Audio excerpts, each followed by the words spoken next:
Praise the Lord. Welcome to Pray with Samuel. இன்னைக்கு என் கூட சேர்ந்து ப்ரே பண்ண ரெடியாக இருக்கீங்களா? யோவான் 8ஆம் அதிகாரம் ஒரு சம்பவத்துடனே ஆரம்பிக்கிறது. வேதபாரகரும் பரிசேயரும் ஒரு ஸ்திரீயை விபச்சாரத்தில் ஈடுபடும் பொழுது கையும் களவுமாய் பிடித்து இயேசுவினிடத்திற்கு கொண்டு வருகிறார்கள். மோசேயின் ஆகமத்தின்படி அந்த ஸ்திரீயை கல்லெறிந்து கொள்ள வேண்டும். இவங்களுக்கு ரெண்டு நோக்கம். ஒன்று, அந்த ஸ்திரீயை கல்லெறியணும். இரண்டாவது, ஒருவேளை இயேசுவானவர் மோசேயின் ஆகமத்திற்கு எதிராக பேசினா அவரை குற்றம் பிடிக்கலாம் அப்படின்னு சொல்லி வகை பார்த்து கொண்டு இருக்கிறார்கள். அப்போது இயேசுவானவரை தொல்லை பண்ணுறாங்க, நீங்கள் என்ன சொல்கிறீங்க அப்படின்னு.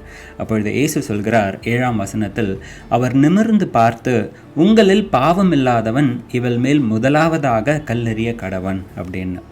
அந்த கூட்டம் நினச்சிருந்தா நான் பாவம் பண்ணலன்னு அறிக்கையிட்டுட்டு கல் எடுத்து அடிச்சிருக்கலாம். ஆனால் கொஞ்சம் யோசித்து பாருங்கள், இயேசுவை குற்றம் பிடிக்க வந்த கூட்டம் கூட அவருடைய வார்த்தைக்கு கீழ்ப்படிந்து இருதயத்தில் குத்துண்டவர்களாய் திரும்பி போய்விட்டார்கள். அதுதான் நம்ம 8ஆம் வசனத்தில் வாசிக்கிறோம். தங்கள் மனசாட்சியினால் கடிந்து கொள்ளப்பட்டு பெரியோர் முதல் சிறியோர் வரைக்கும் ஒவ்வொருவராய் போய்விட்டார்கள்.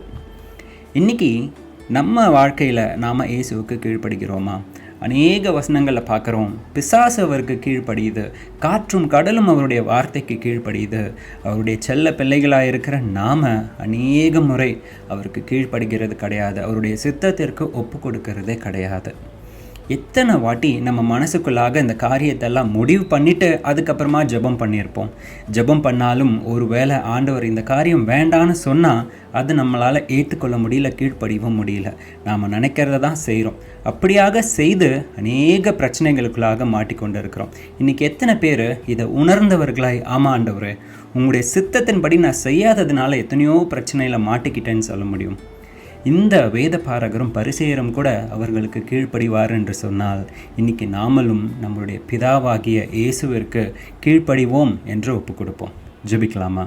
பிதாவே, இந்த ஜெப வேலைக்காக நன்றி ஆண்டவரே. எங்களுடைய இருதயத்தில் எங்களோட மாம்ச சிந்தைகள் ஏதேனும் உமக்கு பிரியமில்லாமல் இருக்கும் என்று சொன்னால் இந்த வேலையில் உமக்கு நாங்கள் கீழ்ப்படுகிறோம் ஆண்டவரே.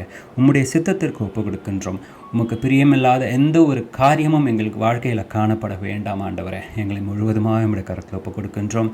கர்த்தர் ஆசீர்வதித்து நடத்துவீராக. மீட்பர் இயேசுவின் மூலம் ஜெபம் கேளும் எங்கள் ஜீவனுள்ள நல்ல பிதாவே. ஆமென். God bless you.